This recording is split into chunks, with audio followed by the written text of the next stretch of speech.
মনে রাখবেন, ইনসাফ, ন্যায়পরায়ণতা, সাম্য কায়েম করা, বেইনসাফি দূর করা সমাজ থেকে, এটা শুধুমাত্র বৈষম্য বিরোধী ছাত্র নেতৃবৃন্দের দায়িত্ব একা নয়। বৈষম্যহীন সমাজ গড়া, ইনসাফপূর্ণ সমাজ গড়া, সমাজ থেকে, রাষ্ট্র থেকে, জাতির মধ্য থেকে সমস্ত অন্যায়, অবিচার, বেইনসাফি দূর করার দায়িত্ব সমস্ত উম্মতে মুহাম্মাদীর, বিশেষ করে আলেম সমাজের দায়িত্ব এটা। আল্লাহর কোরআন সূরাতুল হাদীদের মধ্যে আল্লাহ বলেছেন, লাকাদ আরসালনা রুসুলানা বিল বায়িনাত ওয়া আনজালনা মাআহুমুল কিতাবা ওয়াল মিজান লিয়াকুমান নাসু বিল কিসতি। আল্লাহ বলেছেন, আমি সমস্ত নবী রাসূল দুনিয়াতে প্রেরণ করেছি, সমস্ত আসমানি কিতাব আমি নাযিল করেছি। মৌলিক একটা উদ্দেশ্য হলো মানব সমাজের মধ্যে ইনসাফ কায়েম করা।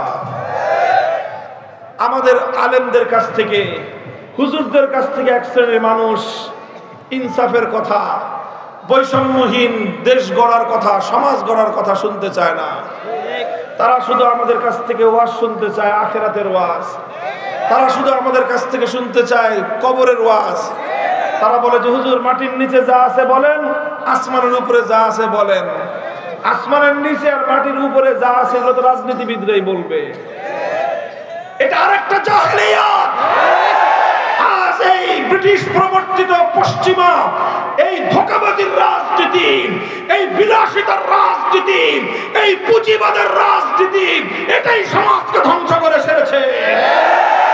এই ধোঁকাবাজির রাজনীতি সর্বপ্রথম লক্ষ কোটি মুসলমানের ঈমান হরণ করেছে। সমাজকে, মুসলমানদেরকে ইহুদি এবং খ্রিস্টানদের গোলামে পরিণত করেছে। হে মুসলমান, আল্লাহর কোরআন যে রাজনৈতিক দর্শন দিয়েছে, তুমি মুসলমান যদি রাজনীতি করতে হয়, কোরআনের বাইরে রাজনীতি কোনো মুসলমান করতে পারে না। সে আওয়াজ তুলতে হবে আজকে, সে কথা বলতে হবে বলিষ্ঠ কণ্ঠে। হে আমাদের যুব সমাজ, বিশেষ করে তরুণ সমাজ, মেহনতি সমাজ, ছাত্র সমাজ, তোমরা যদি দাঁড়িয়ে যাও, ইনশাআল্লাহ আগামীর বাংলাদেশ হবে আল কোরআনের বাংলাদেশ।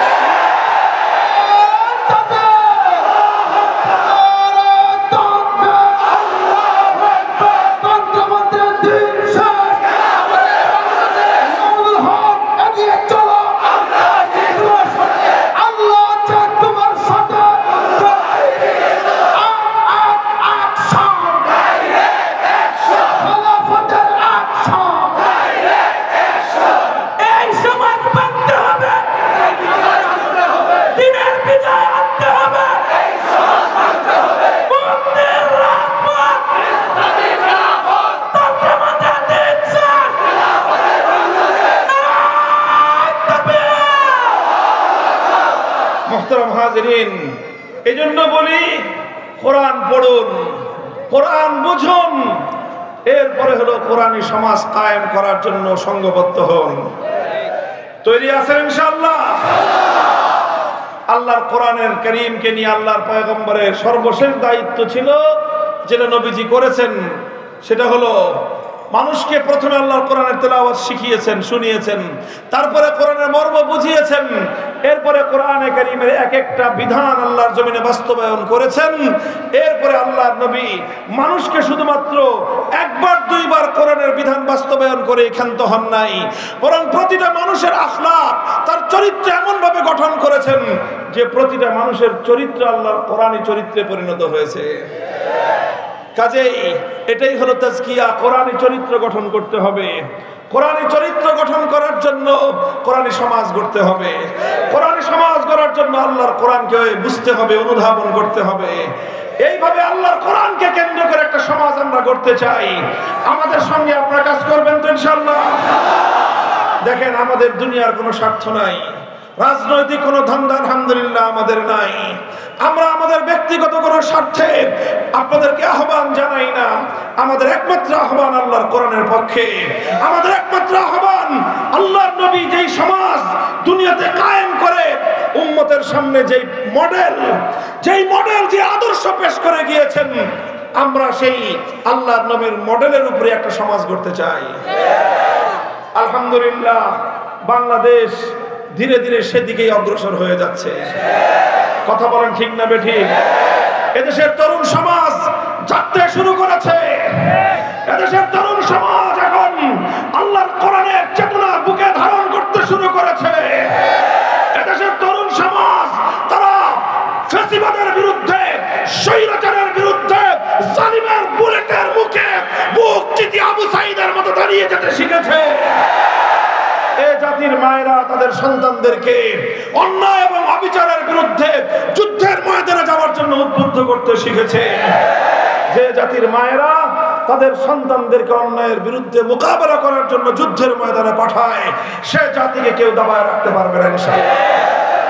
কাজেই আমাদের আহ্বান, আসুন, অনেক কিছুই তো দেখা হয়েছে, অনেক রঙের বাংলাদেশ আমরা দেখেছি। কথা বলেন ঠিক না বেঠিক? অনেক রঙের বাংলাদেশ দেখেছেন। এক সময় আমরা দেখেছি সোনার বাংলাদেশ, তারপরে এসে আরেকজন গেয়েছেন নতুন বাংলাদেশের গান, তারপরে আরেকজন এসে দেখালেন সবুজ বাংলাদেশের চিত্র, এরপরে আরেকজন এসে বললেন ডিজিটাল বাংলাদেশের গল্প, সর্বশেষ দেখা হলো স্মার্ট বাংলাদেশ। যা কিছু দেখলাম মানুষের কপালে শান্তি জুটে নাই। এবার আমরা একটা নতুন বাংলাদেশ দেখতে চাই। সে বাংলাদেশ হবে ইসলামের বাংলাদেশ, সে বাংলাদেশ হবে খেলাফতের বাংলাদেশ। ওই তাকায় দেখো, তাকায় দেখো, পৃথিবীর দিকে দিকে মুসলমানরা জেগে উঠেছে। খোরাসানের মুসলমানরা ইমারতে ইসলামিয়া কায়েম করে সারা দুনিয়ার সমস্ত বড় বড় তাগুতি শয়তানি শত্রুদের শক্তির সঙ্গে চোখে চোখ রেখে কথা বলতে শুরু করেছে। সারা পৃথিবীকে তার টক্কর দিয়ে পৃথিবীর কোন আধুনিক রাষ্ট্রের কোন সমর্থনের প্রয়োজন হয় নাই। তারা ইমারতে ইসলামিয়া গঠন করে আল্লাহর কোরআনের রাজ কায়েম করে বিশ্ব দরবারে মাথা উঁচু করে তারা দাঁড়িয়ে গেছে। ওই তাকায় দেখো সিরিয়ার মুসলমানেরা 53 বছরের বাশার আল আসাদ, আসাদ আল হাফিজদের তাদেরকে উৎখাত করে আল্লাহর কোরআনের হুকুমত সেখানে তারা ঘোষণা দিয়েছে। সেই দামেস্কের শুভ্র সাদা মিনার এখন মুসলমানদের হাতে, যেই মিনারে আসমান থেকে অবতীর্ণ হবেন, অবতরণ করবেন সাইয়্যিদনা হযরত ঈসা আলাইহিস সালাতু ওয়াস সালাম। ওই তাকায় দেখো ফিলিস্তিনের হামাসের মুজাহিদিনরা কিভাবে তারা বুক টান করে ছোট্ট ছোট্ট শিশুরা পর্যন্ত জায়নবাদী ইহুদিদের মোকাবেলায় মাঠে নেমেছে। খোরাসান থেকে ফিলিস্তিন, দামেস্ক থেকে নিয়ে বাগদাদ পর্যন্ত মুসলমানরা যেভাবে জেগে উঠছে, আল্লাহর কসম খেয়ে বলে ইনশাআল্লাহ ইসলামের অগ্রযাত্রা রুখে দেওয়ার সাধ্য পৃথিবীর কোন শক্তির হবে না। এখন কথা হলো, আমরা বাংলাদেশের মুসলমান ঘুমায় থাকবো না, জেগে উঠবো। যদি জেগে উঠো, আলহামদুলিল্লাহ 5ই আগস্টের বিপ্লব আমাদের চোখে আঙুল দিয়ে দেখিয়ে দিয়েছে বিপ্লবের জন্য অনেক বড় রাজনৈতিক দলের প্রয়োজন নাই, বড় নেতার দরকার নাই। মানুষ যখন সাহস নিয়ে, মানুষ যখন হিম্মত নিয়ে, ঘাম ঝরিয়ে, অশ্রু দিয়ে আল্লাহর দরবারে সাহায্য প্রার্থনা করে, শহীদি ঈদগাহে বুকের রক্ত দেওয়ার জন্য প্রস্তুত হয়, সেই মাটিতে বিপ্লব চলে আসে। প্রস্তুত আছেন সবাই? হে যুবক, তোমার এই যৌবন দিয়েছেন কে? তোমার এই ধমনীতে রক্তের প্রবাহ দিয়েছেন কে? তোমার এই হৃদয়ে বুকের স্পন্দন দিয়েছেন কে? এই রক্ত যদি জমিনে ঝরতে হয় আব্রাহাম লিঙ্কনের আদর্শের জন্য নয়, শেখ মুজিব জিয়াউর রহমানদের আদর্শের জন্য নয়, কার্ল মার্কস মাও জেদুং লেনিনদের আদর্শের জন্য নয়, রক্ত দিতে হবে আল্লাহর জমিনে, আল্লাহর কোরআনের জন্য, আল্লাহর দ্বীনের জন্য দিতে হবে। রক্ত দেওয়ার জন্য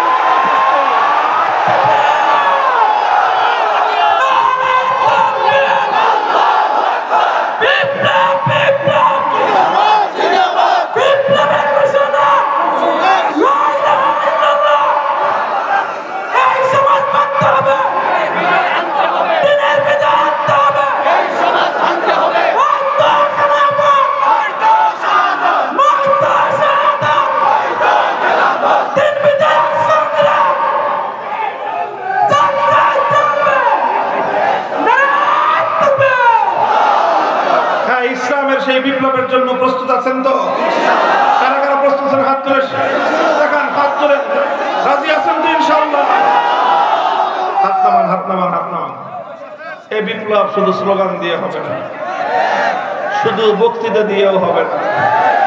এই বিপ্লবের জন্য সর্বপ্রথম ঘাম ঝরানো পরিশ্রম করতে হবে। মানুষের কাছে কাছে আল্লাহর কোরআনের সমাজ গড়বার দাওয়াত নিয়ে যেতে হবে। এই ঘাম ঝরানো পরিশ্রম করবেন। এরপরে লাগবে হলো আরেকটা জিনিস, আল্লাহর কাছে সাহায্য চাইতে হবে। আল্লাহর সাহায্য ছাড়া কোনোদিনও হবে না।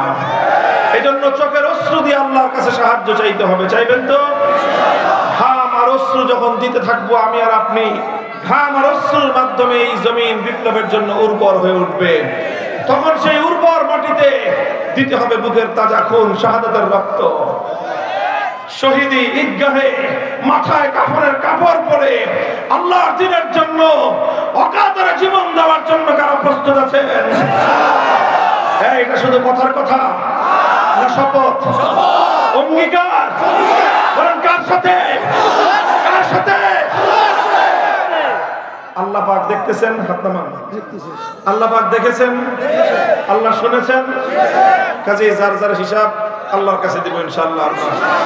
আল্লাহ পাক আমাদের সকলকে কবুল করুন, তৌফিক দান করেন। আমাদের এই সোনার জন্মভূমির প্রতি ইঞ্চি মাটিকে আল্লাহ পাক ইসলামের ঘাঁটি হিসেবে কবুল করুন। সুবহানাল্লাহি ওয়া বিহামদিহি, সুবহানাকাল্লাহুম্মা ওয়া বিহামদিকা, আশহাদু আল লা ইলাহা ইল্লা আনতা, আস্তাগফিরুকা ওয়া আতুবু ইলাইক। اللهم صل على محمد وعلى آل محمد كما صليت على إبراهيم وعلى آل إبراهيم إنك حميد مجيد. يا